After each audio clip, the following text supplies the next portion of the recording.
میں پچھلے کچھ دنوں سے عید سے پہلے ہی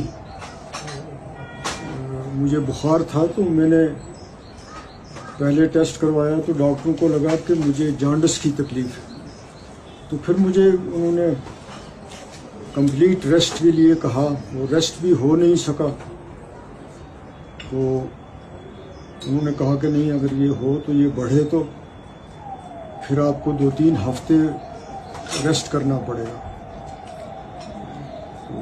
تو اس کی وہ میڈیسن لے لی، کوئی خاص فرق نہیں آیا۔ پھر ٹیسٹ کروایا تو وہ جانڈس نہیں نکلا، وائرل فیور تھا۔ تو پچھلے کئی دنوں سے جو مجھے یہاں ملنے بھی آتے رہے، تو ان کو بھی میں نے کہا یار میری اگر ایسی سچویشن ہو تو میرے لیے کمپین کرنا بھی مشکل ہے، الیکشن لڑنا بھی مشکل ہے۔ لیکن اس وائرل فیور کا جب پتہ لگا تو پھر اس کا میں نے ٹریٹمنٹ کروایا، تو آج میں بالکل ٹھیک ہوں۔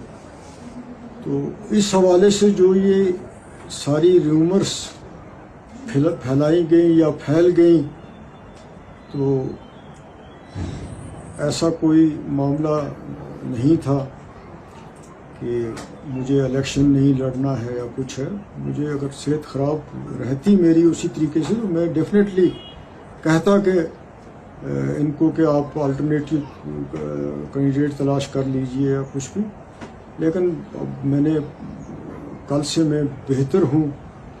تو میں نے ڈاکٹروں نے بھی کہا کہ ٹھیک ہے، آپ کو وائرل فیور تھا تو اب آپ امپروو ہو رہے ہیں، تو جس میں مجھے شاید 1-2 دن اور بھی ریسٹ کے لیے انہوں نے ایڈوائس کی ہے۔ تو باقی میں بالکل ٹھیک ٹھاک ہوں۔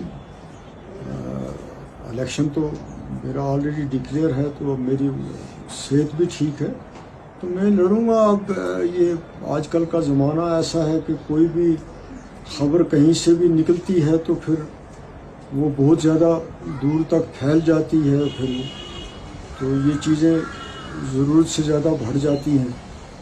تو وہی سن کے عمر صاحب بھی یہاں آئے، تو وہ بھی کوئی میرے ساتھ سیاسی بات کرنے نہیں آئے تھے، وہ بھی میری خبر گیری کرنے کے لیے آئے تھے۔ تو میں نے ان کو بھی کہا کہ آپ کو تکلیف کرنے کی ضرورت نہیں تھی، لیکن چلیں ان کی اس لحاظ سے بابا نگری کی وانگت کی سیر بھی ہو گئی۔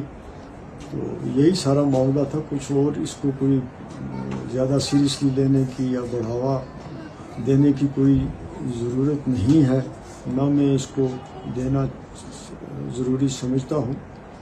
تو یہ چھوٹا سا معاملہ تھا، تو تھوڑا زیادہ بڑھ گیا، تو مجھے اتنا ہی کہنا تھا۔